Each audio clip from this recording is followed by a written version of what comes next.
병자들을 위해서는요, 병자들은 천년계 살아야 됩니다. 왜냐하면 이 천년계에 여러분을 치료하는 생명이 있기 때문입니다. 특별히 또한 환자들은 실내에서보다는 옥외에서 생활해야 됩니다. 이 옥외에서 생명의 기운이 언제나 여러분을 접촉하기 때문입니다. 그러면 여러분들은 놀라운 회복을 경험하게 될 것입니다. 왜 우리가 천년계에서 살아야 되는가? 그리고 옥외 활동을 해야 되는가? 그것은요, 하나님께서 우리를 지으실 때 설계하신 그 설계가 우리로 하여금 천년계에 살도록 하셨고, 그리고 옥외에서 생활하도록 하셨기 때문입니다. 우리는 하나님께서 설계하신 대로만 살게 되면 가장 건강하고 가장 행복한 인생을 살게 되기 때문입니다. 처음에 하나님께서 우리를 위하여 세상을 창조하실 때 우리 아담과 하와를 위하여 에덴 동산을 지으셨습니다. 그리고 이 에덴 동산은 그곳에 특별한 건물을 짓지는 않았습니다. 그러니까 아담과 하와는 잠도 어디서 잤어야 됐겠어요? 그냥 그 순빛이라든가 들판에서 잠을 자야 됐고, 하루 종일 생활도 그야말로 집이 없으니까 에덴 동산에 하나님께서 집을 짓지 않았습니다. 집은 나중에 사람들이 지은 것입니다.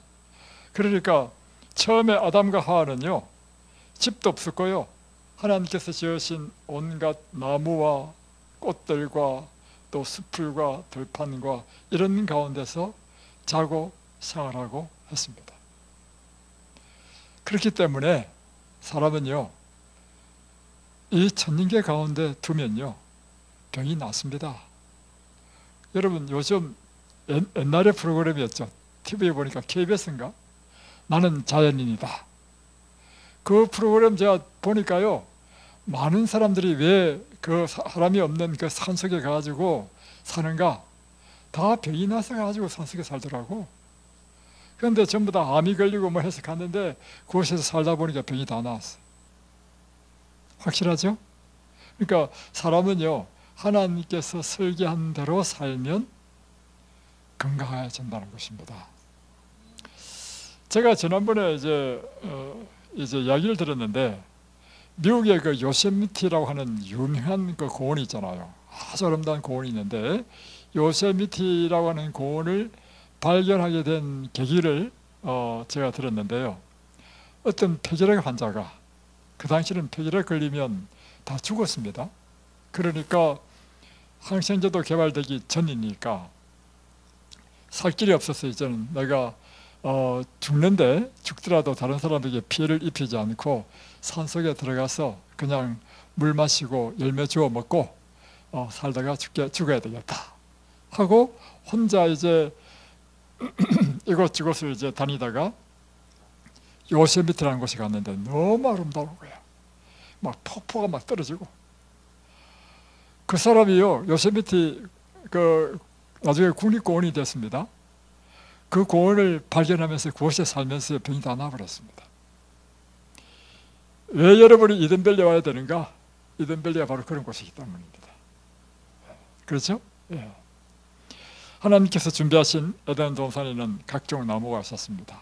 키가 큰 쭉 뻗은 관목도 있었고, 키가 나지막한 나무도 있고, 또 꽃들도 있고, 또 나무도 형형색색으로. 요즘 여기 보니까 삼색 버드나무 봤죠? 여러분 숙소 앞에 있죠? 그게 삼색 버드나무입니다. 꽃처럼 아름답죠?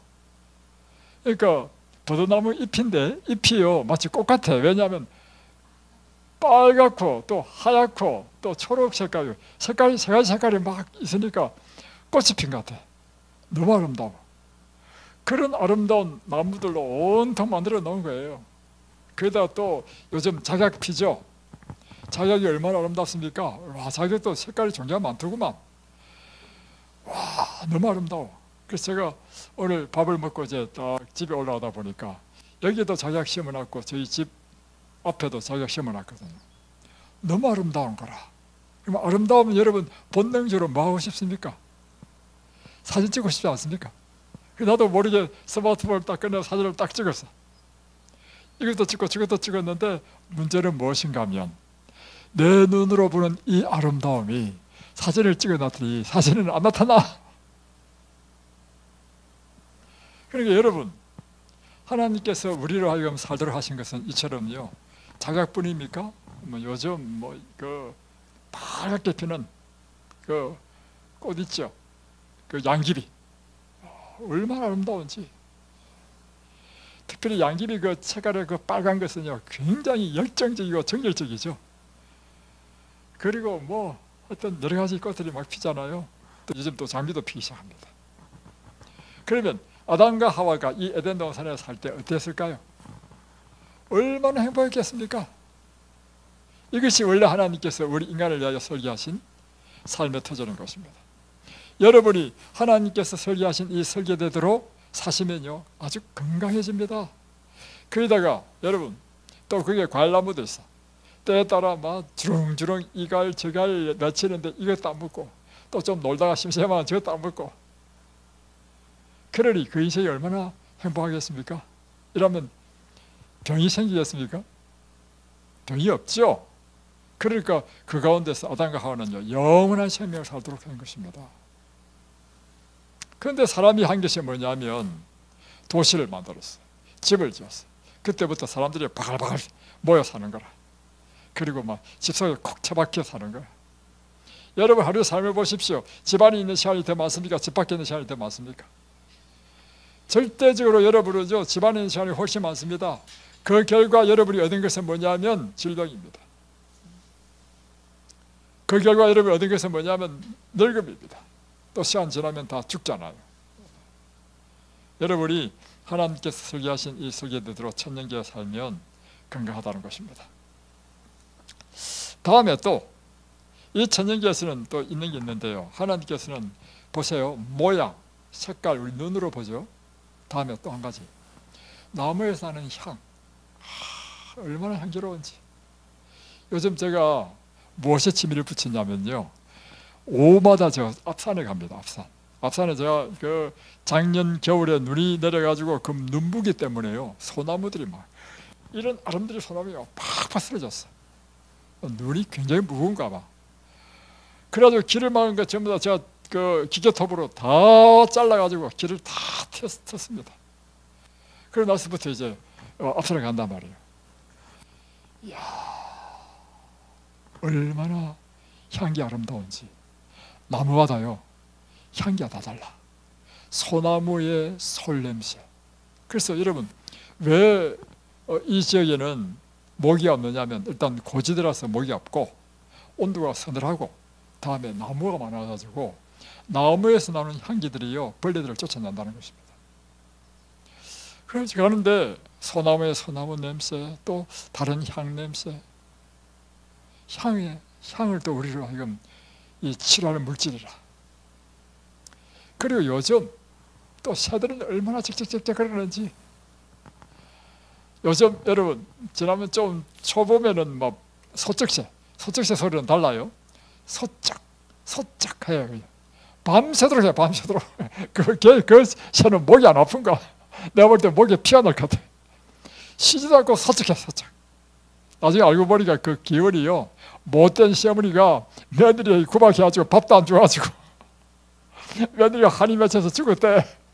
그래가지고 그 억울함 때문에 새가 됐대. 이거 다 누가 만드는 전설입니다. 새가 돼가지고 그 억울함을 푼다고 밤새도록 소쩍다 하는 것이 소쩍새는 거야. 근데 또 요즘은 또 어떤 새가 또 막 울냐면요, 뻐꾸기. 온 산천을 울리죠.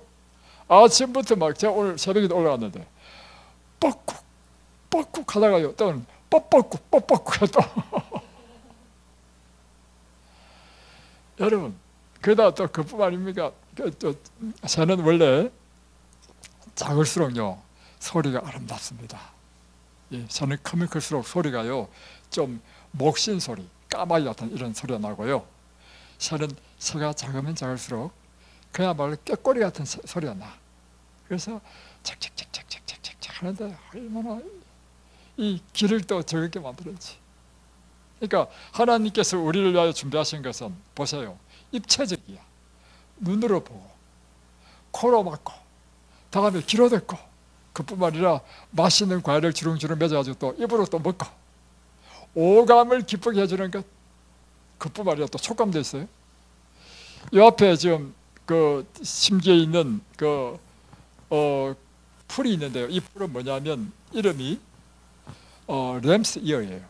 램스, 왜 램스 이어냐면 램은 양이거든요. 양의 귀란 뜻입니다.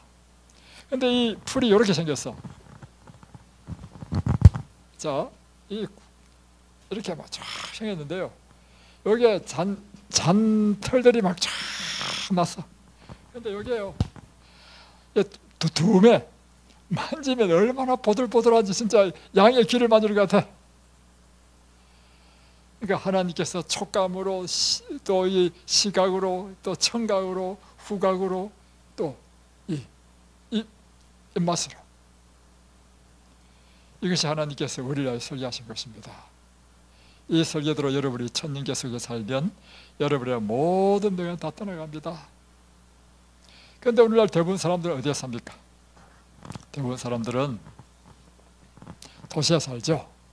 도시에 살면요, 도시에 살면 일단 사람들이 발발거려요. 그래서 도시에 사는 사람은요, 오히려 시골에 못 옵니다. 왜냐하면 사람들이 발발거리면요, 그게 좋아. 그래서 사람들이 없으면요, 사람이 너무 허전하게 생각하는 사람도 있어. 근데 사람들이 발발 그래가지고 한다는 의미는 왜 좋아하느냐면요, 사람을 흥분시킵니다. 도시는 끊임없이요, 사람을 흥분시키고요, 우리의 지각이 막 항상 긴장하도록 돼 있어. 이게 도시 생활입니다. 그리고 끊임없이 내가 도태되지 않기 위해서는 뭔가를 열심히 해야 돼. 이게 도시 생활입니다.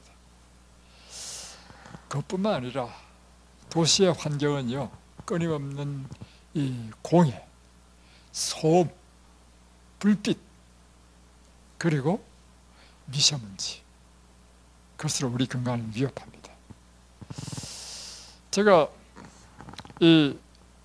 일찍 이제 건강생활의 지혜라고 하는 그 책을 일찍 제가 이제 연구를 하면서 보니까 하나님께서 우리로 하여금 천년계 집을 짓고 살으라고 하는 말씀을 보게 됐습니다. 그때가 이제 30대 초반이었습니다. 그래가지고 이 말씀에 순종해야지 하고는 저희들이 부부가 기도하고 그런데 사실은요, 이게 생활이 불편합니다. 도시 생활을 또 좋아하는 이유가 뭐냐면 굉장히 편리해요. 바로 앞에 마트 있지. 바로 가면 차 탈 수 있지. 그러니까 사실 도시 생활을 좋아하는 것입니다. 그리고 모든 것들이 다 편의시설이 다 갖춰져 있어. 그런데 전원생활은요, 주위에 아무것도 없습니다.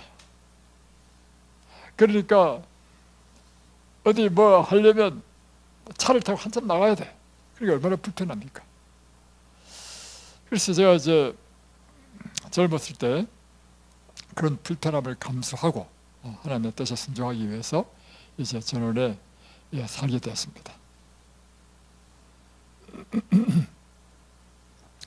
그곳에 살다가 제가 이제 교회를 개척하면서 어디로 이사를 갔냐면 분당에 교회를 개척하면서 분당으로 이사를 가게 됐습니다. 왜냐하면 제가 사는 곳은 남양주고, 그리고 분당은 저 수원, 용인 그쪽이잖아요.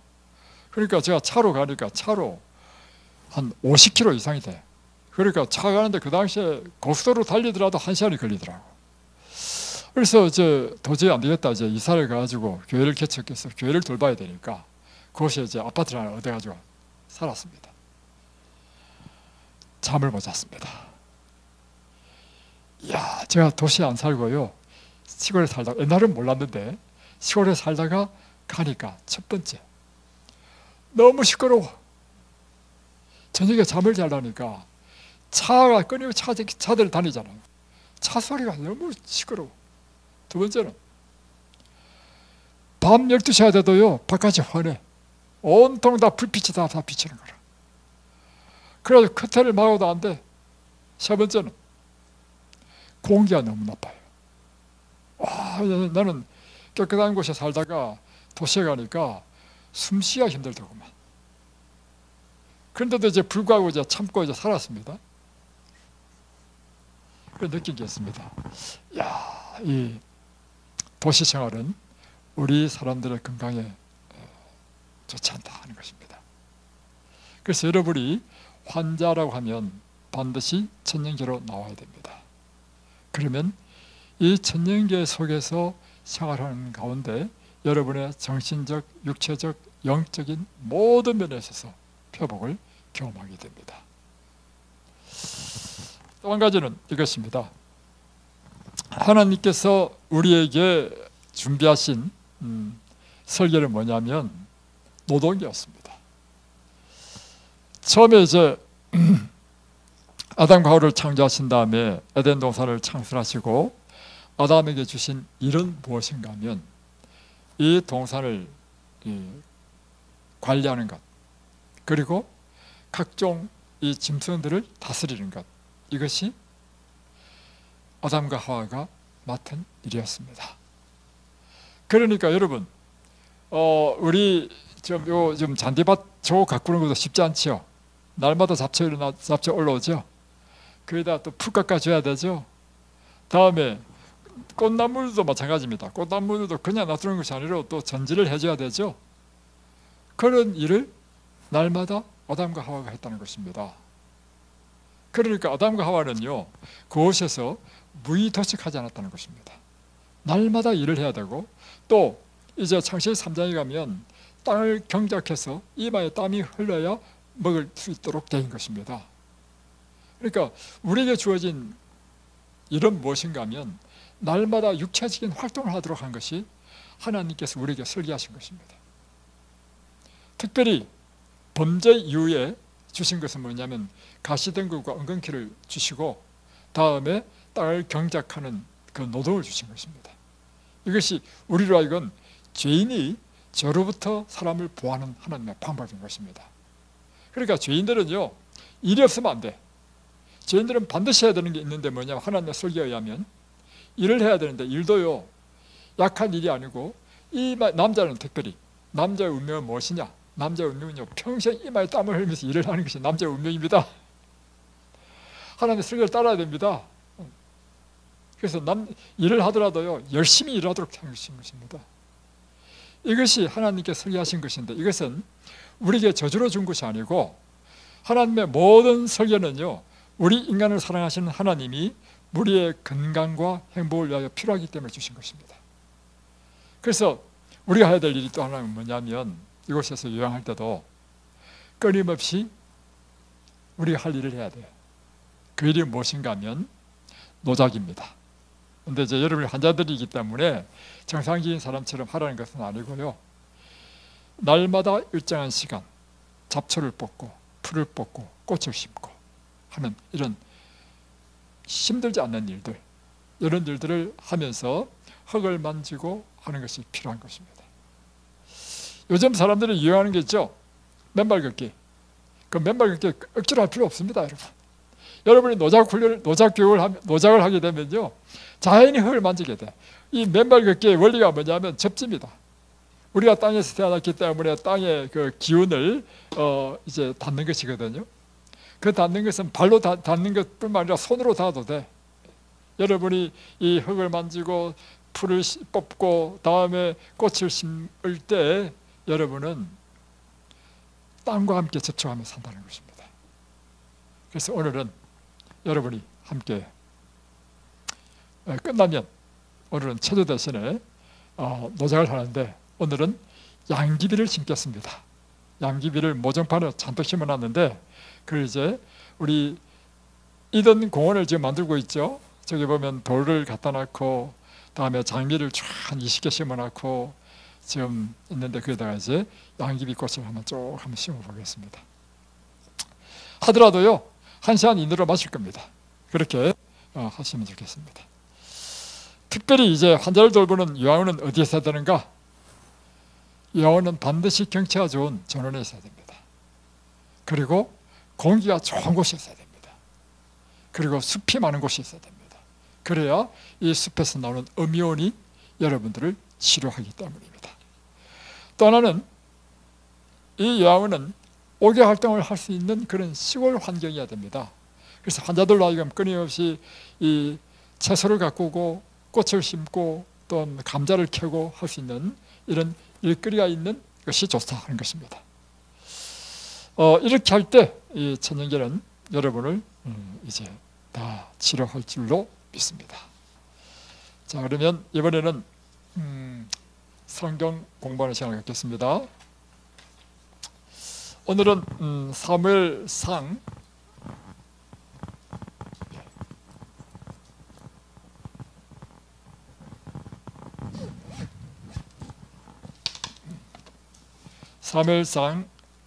1장, 2장, 3장을 통해서 이제 이 사무엘상의 주인공인 사무엘이 하나님의 부르심을 받는 그 장면을 함께 좀 보겠습니다.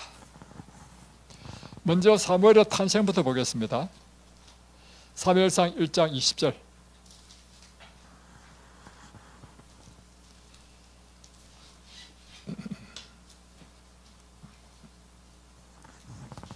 한나가 임신하고 또가 이름에 아들을 낳아 사무엘이라 이름하였으니 이는 내가 여호와께 그를 구하였다 함이더라. 이제 한나가 이제 임신해서 아들을 낳았는데 그 아들이 사무엘이었다. 자, 그리고 사무엘의 이름은 내가 여호와께 그를 구하였다 하는 뜻입니다. 자, 그래서 이제 사무엘이 태어났습니다. 24절. 저절된 후에 그를 데리고 올라갈 새 수소 3마리와 밀가루 1에바와 포도주 1가죽부대를 가지고 실로 여호와의 집에 나아갔는데 아이가 어리더라. 이제 사무엘이 저절됐을 때 사무엘을 데리고 이제 그의 아버지와 어머니가 실로 곧 성소가 있는 곳에 가서 제사를 드리는 장면을 봅니다. 이럴 때 수소 3마리를 가져갔다 하는 것은 뭐냐면 한 마리는 번제, 한 마리는 속죄제, 한 마리는 화목제로 드리기 위해서 가져갔다는 것입니다. 그리고 이제 이걸 드리면서 28절에 보면 이제 엘리 제사장에게 이렇게 하랍니다. 그러므로 나도 그를 여호와께 드리되 그의 평생을 여호와께 드리나이다 하고 그가 거기서 여호와께 경배하니라. 그러니까 사무엘이 어릴 때 저절되고 난 다음에 어릴 때 이제 성소에 가서 엘리 제사장에게 아예 이제는 그 성소에서 봉사하는 자로서 사무엘을 들었다는 것입니다. 이럴 때 사무엘이 몇 살 정도 됐을까요? 한 5살, 뭐 한 7살, 5살, 7살 되지 않았을까 생각이 듭니다. 자, 이런 어릴 때 같습니다. 다음에 또 사무엘에 대한 이야기가 나오는 것이 2장 18절입니다. 사무엘은 어렸을 때 세마포 에봇을 입고 여호와 앞에 섬겼더라. 그러니까 사무엘은 어릴 때부터 세마포 에봇을 입고 이 성소에서 봉사하는 그런 일을 했다는 것입니다.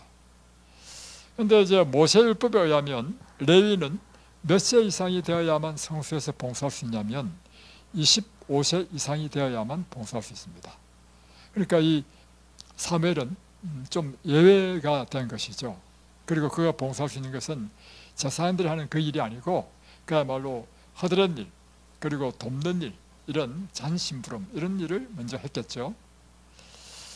다음에 19절. 그러니까 이제 어릴 때부터 사무엘은 5살이나 7살 때부터 이제 드디어 부모를 떠나가지고 지금 성소에서 봉사하는 일을 하고 있습니다. 그러니까 어머니가 이제 매년 이 제사를 드릴 때마다 이제 이 실로 성소에 있는 곳에 오면 아들을 만날 수 있죠. 올 때마다 뭘 하냐면 아들을 위하여 곁옷을 하나 다 만들어 가지고 아들한테 주었다는 것입니다. 자, 다음에 또 이 사무엘에 대한 이야기가 나오는 것이 2장 26절입니다. 아이 사무엘이 점점 자라매 여호와와 사람들에게 은총을 더욱 받더라. 이제 사무엘이 이제 점점점 자라고 있다는 것이죠. 자라면서 사무엘이 하나님 앞에 은총을 입고 사람들의 사랑을 받는 사람이 되었다 하는 것입니다. 여러분, 여러분의 인생에서요 꼭 명심해야 될 게 있습니다. 그건 뭐냐면 우리는요 하나님과 사람에게 사랑받는 사람이 되어야 됩니다. 그것은요 내가 총명하고 똑똑한 것보다 더 중요한 일입니다. 참 옛날에 이런 일이 있었습니다. 제 아들이 중학교 다닐 때였습니다. 어느 날 학교 갔다 왔는데 씩씩거리면서 왔어요. 그래서 화가 잔뜩 나가지고 씩씩거리면서 왔단 말이에요. 그래서 야 무슨 일이 있었냐 하니까 이제 자기가 학교에서 있었던 일을 이야기하는 것입니다. 수학 시간에 수학 선생님이 수학 문제를 풀다 보니까 자기가 보니까 잘못 풀더래. 제 아들이 이제 수학을 잘했어요.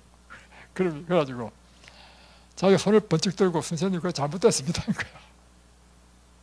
잘못 풀고 있습니다 한 거야. 그러니까 선생님이 자존심이 팍 상한 거야. 그래가지고 불러내가지고 혼내줬대. 그러니까 이 순호가 자기를 너무 억울한 거야.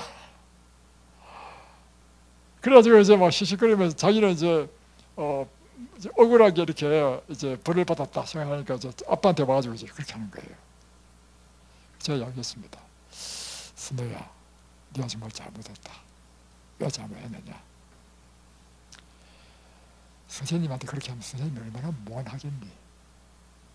그리고 너는 아직 어려서 잘 모르는데 인생을 살아보면 인생에서 더 중요한 것이 있다. 그것은 사랑받는 사람이 되어야 된다. 그 경우에 가만히 있다가 나중에 다 끝났을 때 살짝이 선생님을 만나가지고 선생님 그거 좀 잘못된 것 같습니다 라고 이렇게 했다면 그 많은 사람 앞에서 선생님 무안을 안 당하고 그리고 너를 참으로 사랑했을 것이 아니냐. 선생님 앞으로 네가 살면서 꼭 명심해라. 똑똑한 것보다 더 중요한 게 있는데 사랑받는 거다. 예, 정말 그렇습니다 여러분. 어떤 사람은요 받는 것도 없이 사랑스러운 사람이 있는가 하면요 어떤 사람은요 주는 것도 없이 미운 사람이 있어. 어떤 사람이 되어야 되겠습니까? 사랑받는 사람이 되어야 됩니다. 그래서 예수님의 이제 잘하는 것도 보면 이렇게 돼 있어요. 누가복음 2장 52절을 보면 예수님이 점점 그 키와 지혜가 자라남에 따라 하나님과 사람 앞에 사랑스러워 한번 찾아보십시다. 누가복음 2장 52절입니다.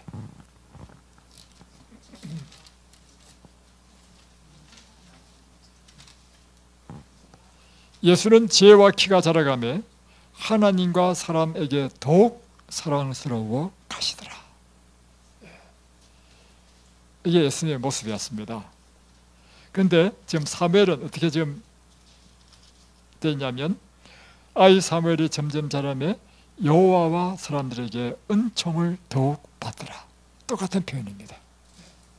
그래서 여러분 명심하십시오. 무엇이 옳으냐보다 더 중요한 것은 사랑하는 것이고요. 그리고 더 중요한 것은 언제나 우리 자신이 다른 사람의 사랑을 받는 사람이 되시기를 바랍니다. 다음에 또 나오는 것이 뭐냐면 이제 3장입니다. 사무엘상 3장에 보면 이제 사무엘이 하나님의 부르심을 받고 선지자가 되는 그 장면이 기록되어 있습니다. 이제 사무엘이 이 성소에서 봉사하면서 성소에서 자고 있는데 성소 바깥이겠죠. 왜냐하면 성소 안에 사람이 자도록 되어 있지 않기 때문에 다른 건물 같습니다. 그래서 자고 있는데 밤중에 사무엘아 사무엘아 부르는 거예요. 그러니까 사무엘이 엘리 제사장님이 부르시는 줄 알고 벌떡 일어나가지고 엘리 제사장한테 갔습니다. 그리고는 이야기했습니다. 당신이 나를 부르셨기로 내가 여기 있나이다 하니까 나 너를 안 불렀는데 다시 가서 자거라 했습니다. 그래서 다시 이제 사무엘이 자기 처소에 와서 또 누웠습니다. 또 누워서 잠이 들라 하니까 또 부릅니다. 사무엘아 사무엘아. 그러니까 또 이 사무엘이 또 쫓아가가지고 엘리 제사장님이 부른 줄 알고 저를 불렀습니까? 하니까 나 너 안 불렀다. 다시 가서 자거라. 그래서 또 와서 또 잤어요. 근데 또 부르는 거예요. 사무엘아, 사무엘아. 그래서 또 이 사무엘을 또 쫓아가지고 또 엘리한테 가가지고 선생님, 우리 선지자님 저를 부르셨나이까 하니까 그때 3번 딱 하니까 엘리가 뭘 깨달았냐면 하나님께서 이 사무엘을 부르셨구나 하는 사실을 깨달았습니다. 그래서 이제 사무엘을 이렇게 이야기하죠. 9절 엘리가 사무엘에게 이르시되 가서 누웠다가 그가 너를 부르시거든 내가 말하기를 여호와여 말씀하옵소서 주의 종이 듣겠나이다 하라. 그래서 이제 사무엘이 다시 갔습니다. 갔는데 이제 사무엘이 잠이 왔겠어요? 잠이 안 왔겠죠. 왜냐하면 나를 부르신 것이 엘리가 아니고 하나님께서 나를 부르셨다는 것을 깨달으니까 잠이 안 왔겠죠. 근데 좀 이따가 또 사무엘아, 사무엘아 부르는 것입니다. 그러니까 사무엘이 무릎을 꿇고 이렇게 이야기하죠. 말씀하옵소서 주의 종이 듣겠나이다 하니까 하나님께서 이 사무엘에게 쭉 말씀하십니다. 이게 뭐냐면 사무엘이 어린아이일 때, 특별한 경우죠. 어린아이 때 하나님의 선지자로 부름을 받은 사건입니다. 그리고는 19절에 보면 사무엘이 자라매 여호와께서 그와 함께 계셔서 그의 말이 하나도 땅에 떨어지지 않게 하시니. 그러니까 사무엘이 선지자가 되었다는 그 증거가 무엇인가? 사무엘의 한 말은 단 한마디도 땅에 떨어지지 않았다는 것입니다. 그래서 이제는 모든 사람들이 20절 보십시오. 단에서부터 브엘세바까지 온 이스라엘이 사무엘은 하나님 여호와의 선지자로 세우심을 입은 줄 알았더라. 그리고는 21절에 보면 여호와께서 실로에서 다시 나타나시되 여호와의 말씀으로 사무엘에게 자기를 나타내시니라. 이제 사무엘은 하나님께서 말씀으로 언제나 교통하는 선지자가 된 것입니다. 자, 저는 오늘 여러분에게 성경 가운데 사무엘의 탄생, 사무엘의 어린 시절, 그리고 사무엘이 이제 하나님께 드려진 것, 그리고 이제 하나님의 부르심을 받은 것에 대해서 1장, 2장, 3장을 통해서 보여주었습니다. 오늘 이 말씀 가운데 오늘 우리는 어떤 영적인 교훈을 받아야 하는가 하는 것입니다. 자, 저는 이런 질문을 여러분에게 하고자 합니다. 하나님이 특별히 사무엘을 선지자로 부르신 이유는 무엇인가 하는 것입니다. 그 이유는 사무엘이 준비되었기 때문이다 하는 것입니다. 그러면 사무엘은 어떻게 하나님의 선지자로 준비를 받았는가? 첫 번째는 그의 어머니 한나를 통하여 그는 어릴 때 그의 어머니의 교육이 그를 준비시켰다는 것입니다. 그러면 어머니가 어떻게 교육시켰는가? 부지와 선지자에 보면 이 부분을 자세하게 설명하고 있습니다. 그래서 여러분에게 한번 소개하면 이렇습니다.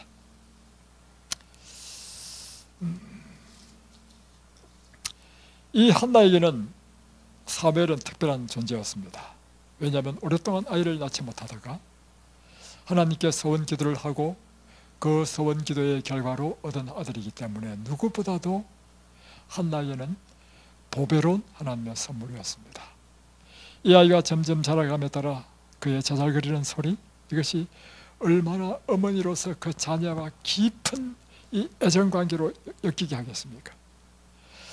그래서 그는 이 아들에게 특별히 하나님께 소원해서 얻은 아들이고, 또 그가 이 아들이 이제는 젖을 때면 하나님께 영원히 드리겠다고 약속했기 때문에 이 아들을 하나님의 종으로 키우기로 결심한 것입니다. 자, 그래서 어떻게 교육했는가? 이 부자 선지자는 이렇게 기록하고 있습니다. 지르기 삭뜨기 시작하는 매우 초기부터 한나는 자기 아들에게 하나님을 사랑하고 공경하도록 가르치는 동시에 자신을 여호와의 것으로 여기도록 하였다. 자, 다시 한 번 더. 이제 이 아이가 점점 자라서 지력이 싹 들 때부터 뭘 했냐면 하나님을 사랑하고 공경하는 걸 가르쳤다는 것입니다. 그리고 너는 하나님의 것이다. 너는 하나님께 서운해서 받은 하나님의 선물이다. 그러므로 하나님께 내 자신을 온전히 드려야 한다 하는 것을 어릴 때부터 가르쳤다는 것입니다. 그리고 다음에 어릴 때 어떻게 교육시켰냐면 하나님의 말씀으로 교육을 시켰을 뿐만 아니라 주변에 있는 사물들을 통하여 끊임없이 이 사물들과 하나님과를 연결시키는 영적인 훈련을 시켰습니다. 그게 뭐냐면 땅에 씨를 심으면 싹이 트고 줄기가 나고 꽃이 피고 열매 맺는 이것을 통해서 하나님께서는 이 세상 모든 만물에 생명을 주관하시는 분으로, 그리고 예쁜 꽃이 피면 이 꽃이 핀 이유가 뭐냐? 그것은 하나님이 우리를 향한 사랑을 나타내는 것이다. 그래서 이 피어나는 모든 꽃 아름다운 숲을 통해서 무엇을 끊임없이 상기하도록 하냐면 하나님은 우리를 참으로 사랑하시는 분이구나, 또한 하나님은 우리를 날마다 돌보시는 분이시구나, 이와 같이 끊임없이 하나님과 그의 삶에 연결하는 이것을 훈련시킨 것이 한나의 교육이었습니다. 그리고 이제 불과 5살 내지 7살 때 성전에서 하나님께 드렸잖아요. 드린 이후에도 한나는 뭘 했냐면 쉬지 않고 아들을 위하여 기도했다는 것입니다. 이게 중요해요. 자, 매일 그는 아들을 위해서 기도하였다. 그리고 그는 매년 이제 제사 드릴 때마다 성소에 가면 아들을 만나잖아요. 그러면 아들을 만날 때 줄 이 곁옷을 만들 때 그 실에 한 올 한 올을 짤 때마다 그는 기도로 이 옷을 짰다는 것입니다. 그가 순결하고 고상하고 진실되기를 기원하는 그의 기도로 이 아들 사무엘의 곁옷을 짰다는 것입니다. 그리고 또는 그의 기도의 내용은 무엇인가 하면 이 아들이 세속적으로 위대한 사람이 되는 것이 아니라 그가 하늘이 귀중히 여기는 위대한, 그리고 하나님을 영화롭게 하고 이웃에게 축복이 되는 사람이 되도록 열렬히 기도했다는 것입니다. 여러분, 자녀에 대하여 어머니는 강력한 감화를 가지고 있습니다. 다시 한 번 더, 어머니는요 자녀에게 굉장히 큰 영향을 미칩니다. 씨는 남자가 줬지만요 기르는 것은 엄마가 기릅니다. 그리고 엄마가 뭘 맡았냐면 교육까지도 맡게 되는 것입니다. 물론 아버지도 교육의 일부를 맡게 되죠. 그러나 사실은 자녀와 늘 가까이 있는 시간이 많은 것은 어머니죠. 그래서요 모세를 만든 것은요 그 어머니 요게벳입니다. 그리고 하나님께서 왜 마리아에게 예수님이 잉태생산하도록 했는가? 마리아로 하여금 예수님을 교육시키기에 합당한 사람이었기 때문에 마리아를 택하신 것입니다. 그처럼 이 위대한 선지자인 사무엘이 된 것은 그의 어머니인 한나의 교육이 그를 위대한 선지자로 만들었다는 것입니다. 그래서요 여러분, 이제 앞으로 이제 사무엘 상하 다음에 열왕기 상하로 넘어갈 겁니다. 그럴 때 열왕기 하를 보면요, 열왕기 하에 보면 왕들이 쭉 나와요. 유대 왕 뭐 누구 나올 때 왕들을 소개할 때마다 참 특별한 게 있어요. 뭐냐면 누구의 이제 여러분 누구 왕의 아들이 누구다 이렇게 이야기하지 않고요. 그 왕을 이야기할 때 그의 어머니는 누구였더라. 그의 어머니는 누구였더라. 저는 그게 너무 인상적이었어요. 그러니까 이 말은 무엇을 의미합니까? 왕을 소개할 때 보통 우리는 아버지, 누구 아버지 밑에 아들이냐 이런데 성경은 그게 아니라 그의 어머니는 누구였다. 이 말은 뭐냐면요, 어머니가 누구냐에 따라서 그 왕의 그 모든 게 결정돼. 이야, 그래서요 제가 어떤 이야기를 들었냐면 유대인에게는요 이렇게 한답니다. 이제 남자는 유대인이고 여자는 이방인이 결혼했어. 그래서 애를 낳았어. 그러면 그 자녀는요 유대인으로 취급 안 한다는 것입니다. 아버지가 분명히 유대인인데 그 엄마가 이방 여자와 결혼해서 애 낳으면요 이방 아이로 취급한다는 것입니다. 그런데 반대로 남자는 이방 사람인데 그 여자가 유대인과 결혼해가지고 애 낳잖아요. 그 아이는 유대인으로 친답니다. 무엇을 의미합니까? 결국에는요 누구의 교육을 받느냐에 따라서 그것이 씨보다 더 중요한 것이요 누구의 교육을 받고 자라냐에 따라서 그것이 유대인이 되느냐 유대인이 되지 않느냐를 결정한다는 것입니다. 그러니까 여러분 이 자녀에 있어서 어머니는 굉장히 중요한 위치에 있다는 것입니다. 예, 그래서 자녀의 품성과 신앙을 꼴짓는 것은 어머니라는 것입니다. 어머니는 저희 자녀들이 영광스러운 하늘로 도성으로 인도하는 데 있어서 굉장히 중요한 역할을 한다는 것입니다. 그럴 때 어머니는 먼저 자신의 생애가 예수님의 가르침에 따라 사는 삶을 살려고 노력할 때만 그들의 자녀를 바르게 인도할 수 있다는 것입니다. 그래서 모든 어머니들은 자주 예수님 앞에 나가서 이렇게 기도해야 됩니다. 이 아이를 어떻게 기르오며 우리가 그에게 어떻게 행하오리까 가르쳐 주옵소서. 어머니가 자주 하나님께 기도해야 될 게 뭐냐면 이 아이를 어떻게 가르치오며 우리가 어떻게 행하오리까. 그래서 하나님의 이 뜻대로 하나님의 말씀을 따라서 자녀를 가르쳐야 된다는 것입니다. 그래서 모든 어머니들은 하나님께서 당신의 말씀 가운데 주신 교훈에 유의해야 됩니다. 그러면 하나님께서 필요할 때마다 어머니에게 자녀를 가르칠 수 있는 지혜를 주신다는 것입니다.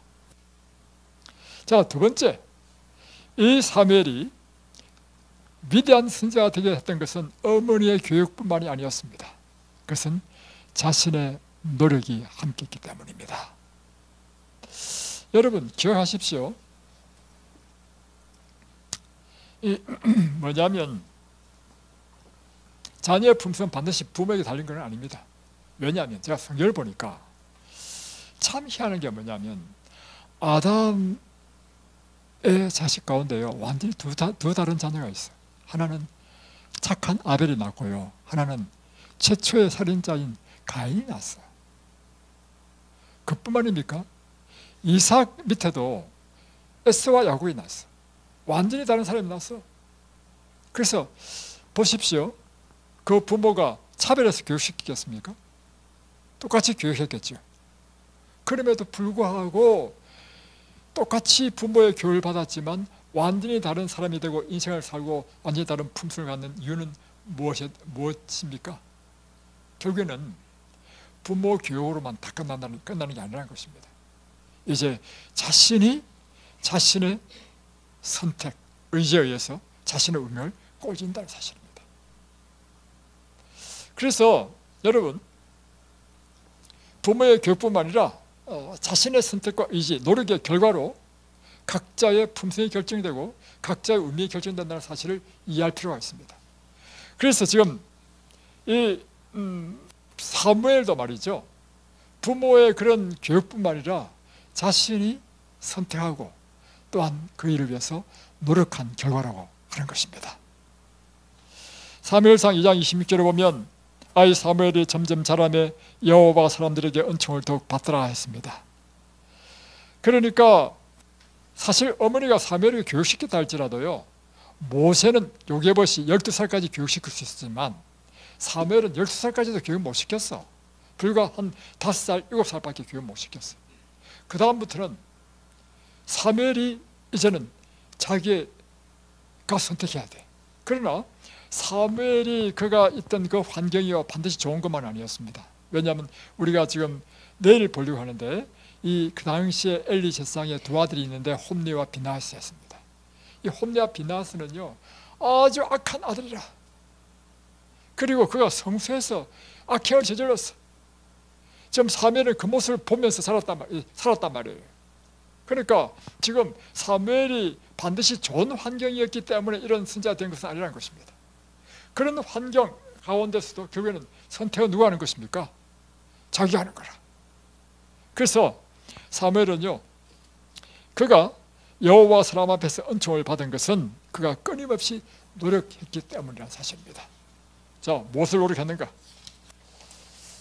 그것은 무엇을 노력했는가 보겠습니다. 먼저 사무엘의 젊은 시절 성막에서 하나님의 일을 헌신하였지만 그를 주위를 두른 것은 악한 가마와 죄악의 모습이었습니다. 그것은 바로 엘리의 두 아들인 홈리와 비느하스 때문이었습니다. 그들은 하나님을 경외하지도 않았고 심지어 그의 아버지인 엘리를 공경하지도 않았습니다. 그러나 사무엘은 그들과 짝하려 하지 않았다는 것입니다. 그들의 악한 길을 따르려 하지 않았다는 것입니다. 사무엘은 하나님께서 자기에게 기대하신 바를 이루기 위하여 그가 끊임없이 노력했다는 것입니다. 이것이 사무엘이 되게 했던 것입니다. 여기서 그가 한 일은 뭐냐? 매일 그에게 주어진 업무에 충실한 것이었습니다. 성막에서 수종하도록 데려왔을 때 그는 매우 어렸지만 그 어린 나이에 맞는 수종되는 일을 시켰어요. 그런데 여러분, 일이라는 것은요 반드시 우리가 즐겁고 유쾌한 것입니까? 아니죠. 힘들고 하기 싫고 피하고 싶은 것이 일입니다. 일의 성격이 두 가지 면을 갖고 있는데 그 일을 하면 보람도 있고 기쁨도 주지만 그것이 또 하나는 힘듦과 짜증과 피하고 싶은 것도 또 갖고 있거든요. 지금 사무엘이 하고 있는 이 일도요 사실은 사소한 거고 다른 사람이 하기 싫은 허드렛 일을 하기 때문에 유쾌한 일이 아닙니다. 그럼에도 불구하고 사무엘은 뭘 했는가? 자, 그가 매우 보잘것없는 일이었지만 언제나 즐겁게 수행할 수 있는 일도 아니었지만 그는 최선을 다하여 즐거운 마음으로 그 일을 수행하였다. 아주 중요한 일이죠. 이런 사소한 일에 대한 충성이 하나님께서는 그를 이스라엘의 특한 사업을 위하여 그를 택하게 한 것이었다는 것입니다. 여러분이요 기억해야 될 것은 큰 일을 생각하지 마시고 나에게 주어진 날마다 주어진 의무에 충실하는 것은 굉장히 중요하다는 것입니다. 자, 한 예를 보여드리겠습니다. 요셉이요 17살 때 보디발의 집에 종으로 팔렸습니다. 노예가 되었습니다. 그런데 노예로 팔려갔을 때요 오늘날하고는 또 다릅니다. 뭐냐면 몇 년 동안 노예 생활하면 이제 자유인이 된다. 그런 보장이 없는 것입니다. 평생 이제 노예야. 죽을 때까지. 그러면 여러분이 요셉이라면 여러분의 인생을 딱 생각할 때 어떤 생각이 들겠습니까? 앞이 깜깜하고 암담하지 않겠습니까? 무슨 희망이 있겠습니까? 그런데 막 주인이 나한테 막 노역시킨다. 날마다 막 방 닦고 걸레 닦고 뭐 청소하고 하는 일 시킨다. 그럼 이게 여러분 유쾌한 일입니까? 짜증나는 일입니까? 여러분 같으면 그걸 뭐 기쁘게 하겠습니까? 또 포도밭에 가가지고 포도 재배하는 일도 시키고. 그런데 놀라운 사실은 요셉은요 날마다 자기에게 준 의무를요 아주 성실하게 일을 했다는 것입니다. 주인은요 딱 보면 다 압니다. 주인은 딱 보면 이 보디발이잖아요. 보면 요셉은 달라. 다른 종들은요 주인 볼 때는 열심히 일하다가 주인 안 보면 그냥 놀고 그렇지만 주인은 다 압니다. 그런데 요셉은 딱 보면 달라. 그래서 여러분 자기 운명은요 자기가 만든 겁니다. 만들어 나가는 것입니다. 기억하십시오. 그러니까 주인이 야, 얘는 좀 특별하네. 그러니까 걔를 좀 더 나은 일을 또 시켜봐. 근데 또 잘해. 최선을 다해. 그러면 또 일도 한번 맡아봐봐. 나중에는요 온 자기 집안의 모든 일을 다 책임지는 청지로 삼는 것입니다. 그러다가 그가 주인의 명예를 지키기 위하여 그의 부인인 보디발의 아내의 유혹을 뿌리쳤잖아요. 그래가지고 모함을 당해서 감옥에 들어갔잖아요. 그 감옥에 들어갔을 때는 더 캄캄했습니다. 왜냐하면 징역 5년 하면 5년만 살면 되는데 그 당시의 감옥은요 그 감옥에서 그냥 죽어야 돼. 참 그야말로 기가 막힌 노릇이죠. 그럼 여러분 어떻게 하겠습니까? 그냥 하늘이 무너지고 모든 것에 의욕이 다 없어져 버리고 내가 왜 살아야 되나 이렇게 되지 않겠어요? 그곳에서 요셉은요 자기 할 일을 찾는 거예요. 그리고 간수가 딱 보니까 야, 이 요셉은 참 희한한 애다. 그래서 요셉이 이제 간수가 또 다른 일을 또 맡겨봐. 나중에는요 요셉에게 이 감옥의 모든 일을 다 책임지는 일을 맡깁니다. 그러니까 나중에는요 애굽의 왕이요 요셉을 불러가지고 애굽 전체를 맡기는 총리가 되게 하는 것입니다. 요셉을 애국의 총리가 되게 한 것은 무엇입니까? 사실은요 그가 노예로 팔렸을 때 가장 사사하고 가장 일상적인 매일의 의무에 충실한 것이요 그로 하여금 점점 그로 하여금 온 애국을 다스리는 총리가 되게 한 것입니다. 여러분 그래서 이 말이 있습니다. 일꾼은 주인처럼 일하고 주인은 하나님처럼 일꾼을 대하라. 아주 유명한 말이죠. 일꾼이 주인처럼 일할 수 있습니까? 절대 그럴 수 없습니다. 그런데 진짜로 일꾼이 주인처럼 일하면요 놀라운 일이 일어납니다.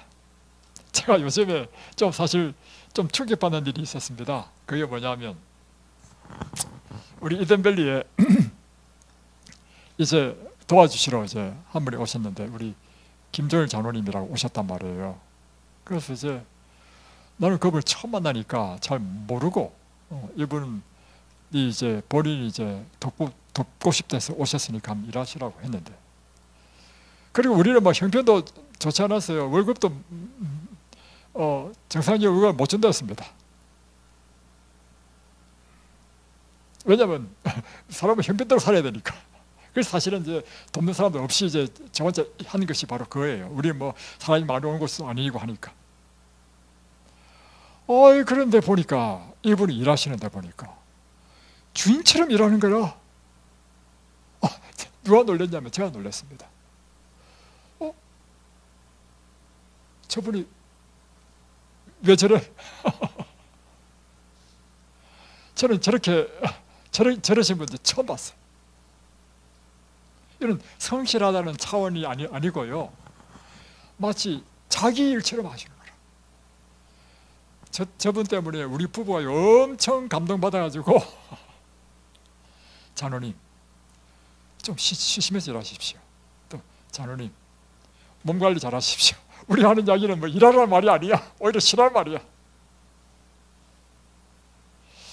여러분 현세에서 성공하고 내세를 얻는 일에 성공하는 것은요 여러분의 작은 일에 충실하고 양심적으로 돌보는 데 달려 있습니다. 하나님께서 당신의 영역에서 완전하신 것처럼 우리도 우리의 영역에서 완전해야 됩니다.